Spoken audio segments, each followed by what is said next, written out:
Kristo. Magsipo tayo sandali, no? Muli mga kapatid, magandang umaga po sa inyong lahat.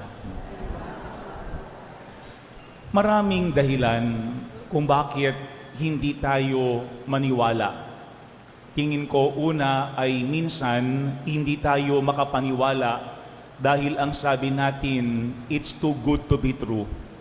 Parang hindi ganoon kapanipaniwala sapagkat sobrang laki, sobrang ganda ang isang bagay.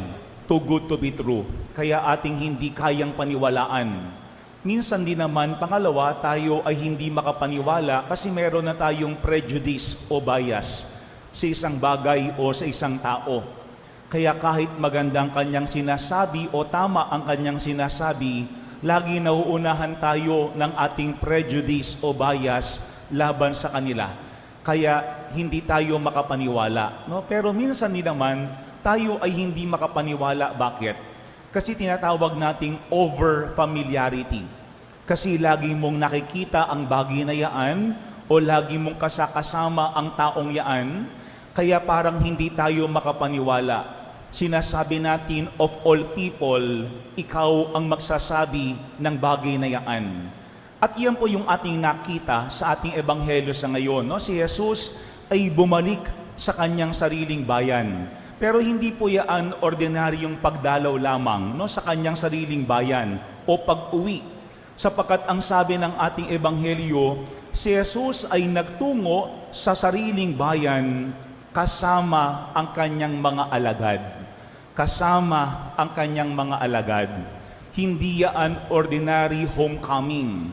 Kung hindi si Jesus ay nagbalik sa kanyang sariling bayan, hindi katulad ng dati. Kung hindi ngayon, bilang isang guro na meron ng kasamang mga alagad. At siya'y nagpunta sa may sinagoga upang doon ay magturo. Siguro mga kapatid, magandang ating tandaan ng panahon ni Jesus, ang bawat bayan ay may mga sinagoga. Bagamat iisa lamang ang templo nasa Jerusalem, kung saan sila nag-aalay ng mga handog, pero yung sinagoga ay may kanya-kanyang sinagoga yung bawat bayan. Kasi doon sila nag-aaral ng Torah, ng utos ng Panginoon. At normal din minsan na meron silang iniimbitahan ng mga panauhin para maiba naman yung kanilang marinig. Pero nung panahong yun, ang panauhin ay hindi iba sa kanila sapagkat kanilang kilalang-kilala si Jesus. Pero maganda pong ating tingnan, paano nagsimula ang lahat ng bagay na yan? Ano ba yung kanilang naramdaman nung ang kanilang mismong kababayan ay umuwi ng may kasamang alagad at nagturo sa kanilang sinagoga? Ang sabi ng ating ebanghelyo, nagtaka ang maraming nakarinig sa kanya at nagtanong, saan niya nakuha ang lahat ng iyan? Anong karunungan itong ipinakaloob sa kanya? Yung pong bahaging yun, nagtaka ang maraming nakarinig sa kanya. Pero mas maganda po yan sa wikang Ingles. Kasi sa wikang Ingles, yung salitang nagtaka, ano ang ginamit doon? Amazed. Mas maganda po yung amazed. Pag sinabi nating amazed or astonished, tayo ay namamangha. Tayo ay humahanga. No, hindi ka lang basta nagtataka. Pag sinabing mong amazed, pag sinabing mong astonished, ikaw ay parang natutulala.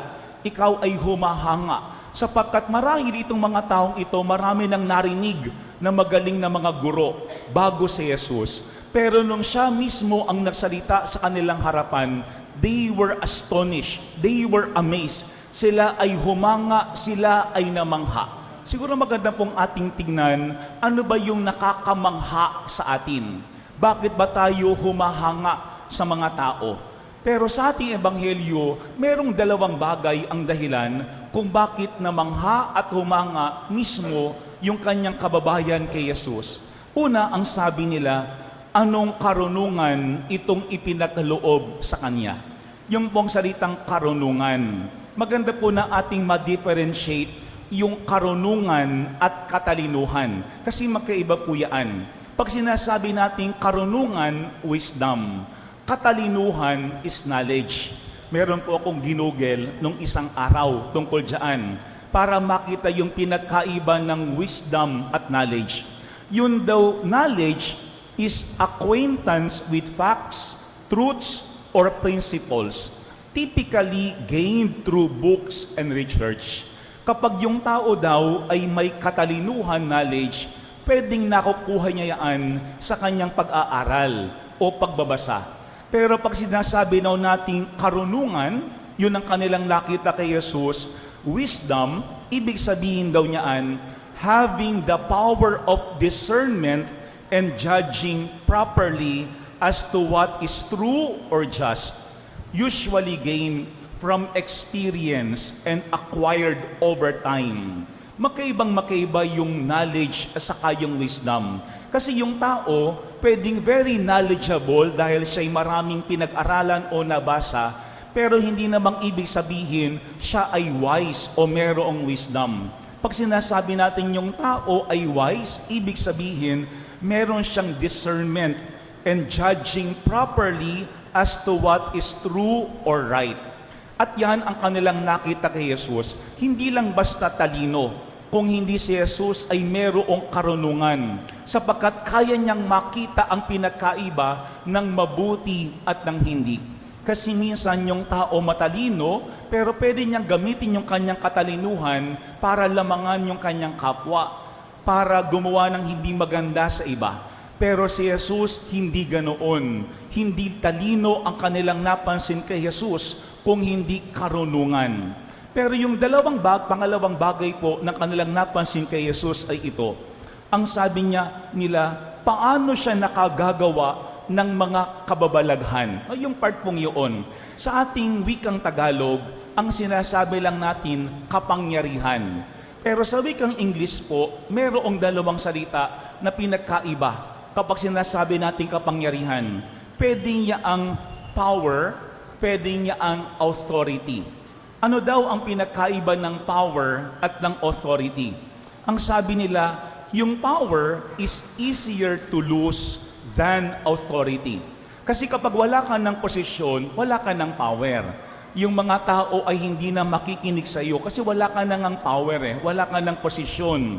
Pero kapag sinasabi nating authority, yung tao merong kapangyarihan, kahit wala siyang posisyon, siya ay pinakikinggan, siya ay ginagalang, siya ay nirerespeto. Kaya nga halimbawa sa pamilya o komunidad, kahit wala siyang power, kahit wala siyang posisyon, pero yung taong yun, hinahangaan natin. Yung taong yun, ginagalang natin. Yung taong yun, sinusunod natin. Bakit? Kasi ating nakikita sa kanya yung maayos na pamumuhay.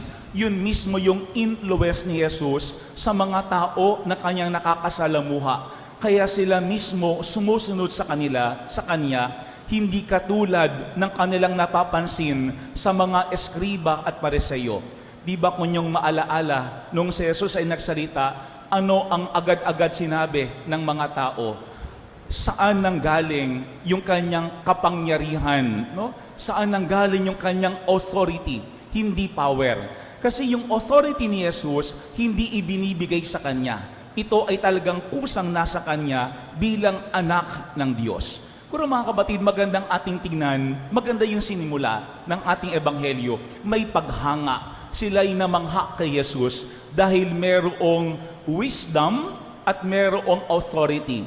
Kung yun sana, okay na Pero ang problema ay yung sumunod. Ang sabi ng ating ebanghelyo, hindi ba ito ang karpenterong anak ni Maria?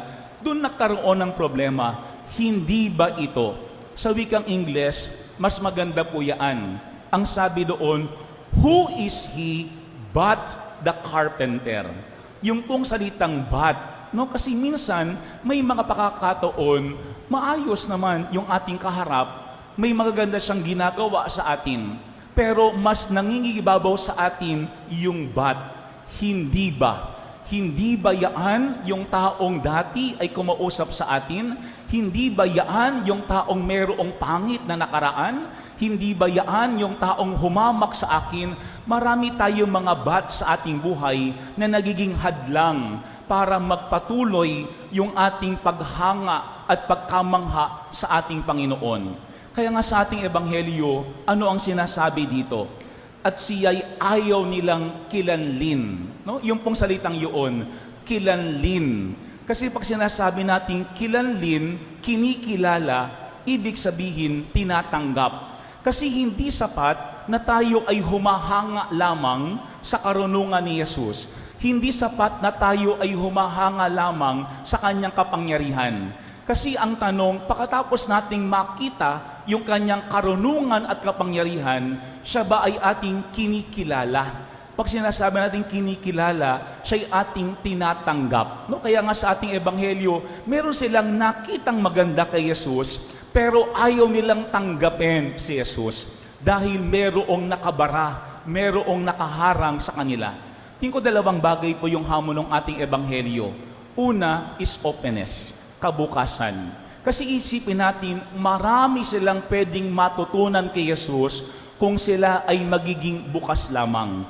Kung kanila lamang ipapaisang tabi, yung kanilang sinasabing, hindi ba ito ang karpintero? Maraming pwedeng magawang himala si Jesus sa kanilang buhay kung tatanggalin lamang nila yung kanilang prejudice at bias laban kay Kristo. At yan din po yung ating nakita sa ating unang pagbasa. Ano ang sinasabi doon? Nagpadala ang Panginoon ng propeta, hindi para kutyain ang bayan, kung hindi para ituwid ang bayan na nahiwalay sa Panginoon. Kaya nga kanina sa ating salmo, ano ang sinasabi natin? Yung ating pansin ay nasa awa ng Panginoon. Kasi kapag may mga pakakataon ng ating pinapansin at ating binibigyan diin ay yung ginagawang pagtutuwid sa atin, pwedeng tayo ay magsara, pwedeng tayo ay umayaw, pwede tayo ay umalis. Pero kapag yung ating tuon o pansin ay nasa awa ng Diyos, kaya siya nagbibigay ng propeta para tayo ay tuwirin at baguhin, yan ay ating pwedeng tanggapin ng may kabukasan. Tingin ko yan ang unang mahalaga, openness. May isa ko nabasang quotation po sa libro nung isang araw. Ang sabi doon, it is not only moving that creates new starting points. Kasi minsan gusto natin ng new starting points. Pero hindi isip natin, we have to move. Kailangan mong magbago, kailangan mong umalis, kailangan mong mag-iba ng lugar o kaya ng trabaho. Ang sabi ng quotation, it is not only moving that creates new starting points. Sometimes all it takes is a subtle shift in perspective, an opening of the mind, an intentional pause and reset, or a new route to start to see new options and new possibilities. No? Baka ang kailangan daw natin ay hindi yung magbago ka ng lugar o ng trabaho. Baka ang kailangan lang natin ay ibahin natin yung ating pansin, yung ating baling. Maaaring kailangan natin ng reset kung saan tayo nandoon. Ibig sabihin yung kabukasan para makita natin na kahit sino, kahit saan, pwedeng gamitin niya ng Panginoon para tayo ay baguhin at para tayo ay pangaralan. Kaya nga ang sinasabi natin, kahit yung mga taong ayaw natin, pwedeng magsabi ng mga bagay na ikabubuti mismo natin kung tayo lamang ay mananatiling bukas, openness. Pero pangalawa at panghuli na mahalaga is optimism, yung pagiging maganda yung ating nakikita sa ating kapwa. Sapagkat ang problema ng ating ebanghelyo, maganda ang simula ng kanilang napansin kay Jesus, pero ano ang nangibabaw? Yung ayaw nila, na siya ay karpintero lamang, na alam namin ang kanyang pamilya at pinanggalingan. Tingin ko yun ang pangalawang mahalaga. Let us always be optimistic about one another. Pilitin nating makita ang maganda sa ating kapwa sa bawat isa. Sabi nga nung quotation, keep your face to the sunshine and you cannot see the shadows. Keep your face to the sunshine and you cannot see the shadow. Kasi baka ang ating laging tinitignan yung shadow, yung anino. Kaya ating hindi mapansin yung sunshine, yung liwanag sa ating kapwa, sa ating pamilya, o pati sa ating mga sarili. Kaya nga minsan sinasabi natin, bakit ka magtutuwid sa akin, meron ka rin namang kapintasan. Bakit ko itutuwid yung aking kapwa, meron naman akong sarili kong kahinaan. Pero kapag yan po yung ating pananaw, mahirapan nating maituwid ang bawat isa. Pangalawang mahalaga, optimism. pilitin nating makita hindi yung anino ng ating kapwa. Tumutok tayo sa kanilang sunshine, sa kanilang liwanag, para ating makita ano ba yung pwede nilang ma-contribute sa atin at ano ba yung ating pwedeng ma-contribute sa ating kapwa kapag tayo ay nagtutuwid sa kanila. Mga kabatid, maraming dahilan kung bakit tayo ay ayaw maniwala. Pero kalauna ng ating ebanghelyo, ano ang sabi dito? Nagtaka si Jesus sapagkat hindi sila sumampalataya. Parang sinasabi ni Jesus, ang lahat ng ito napaka-obvious. Pero ang problema, wala kayong openness at wala kayong optimism. Araw-araw, hilingin natin sa Diyos ang dalawang biyayang ito. Ang biyaya ng kabukasan, ang biyaya ng kabutihan. Amen.